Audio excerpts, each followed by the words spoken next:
Salut. Salut! Ça fait un petit moment que j'ai pas fait de vidéo sur cette chaîne. Oh putain! Je vous ai manqué? Non. Aujourd'hui, je vais vous parler de ce qui est canon dans Dragon Ball. Bon, si je fais cette vidéo, c'est tout simplement parce que si l'on traîne un minimum sur internet et que l'on s'intéresse un minimum à Dragon Ball, on a forcément entendu parler des termes canon et pas canon. Le problème, c'est qu'on entend n'importe quoi sur ce sujet. Les gens m'embrouillent quand je dis que pour moi DBS c'est pas canon, mais dans la définition de canon il y a écrit et dessiné par l'auteur. DBS n'est ni écrit ni dessiné par Toriyama, donc techniquement DBS c'est pas canon. Tout est canon dans Dragon Ball. Oui, Super, GT, Daima, DBO, Super Dragon Ball Heroes. Oula! Donc avant de dire que quelque chose est canon ou pas, il faut d'abord savoir ce que ça veut dire. Demandons donc à la source la plus fiable de l'univers, Wikipédia.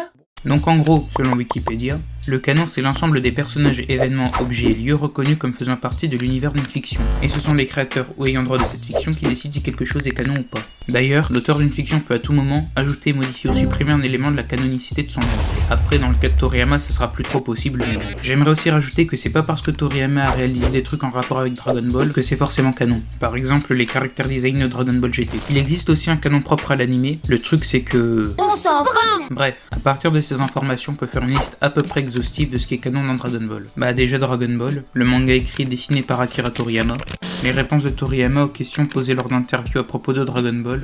Ensuite, contrairement à ce que l'autre a dit, Dragon Ball Super est canon, car non seulement c'est Toriyama qui écrit l'histoire, mais en plus il corrigeait certains dessins de Toyotaro. Les Daizenshu, les Chosenshu et les guides de la Perfect Edition sont aussi approuvés par l'auteur. Les films Fukatsu no F et DBS Broly sont aussi canon manga, et les films Battle of Gods et Super Héros ont été réécrits dans le manga. Les mangas Dr. Slump et Jacko font aussi partie de l'histoire de Dragon Ball, car de 1, les événements de ces mangas font partie du Dragon World, et de 2, les personnages de ces mangas font des caméos dans Dragon Ball. Le manga Salut, Son Goku et ses amis sont de retour est écrit et dessiné par Toriyama, il est donc canon. Et Dragon Ball Daimon, c'est pas trop. Bon, j'ai peut-être oublié 2-3 trucs, mais en tout cas je peux faire une autre liste, moins exhaustive, de ce qui n'est pas canon à Dragon Ball.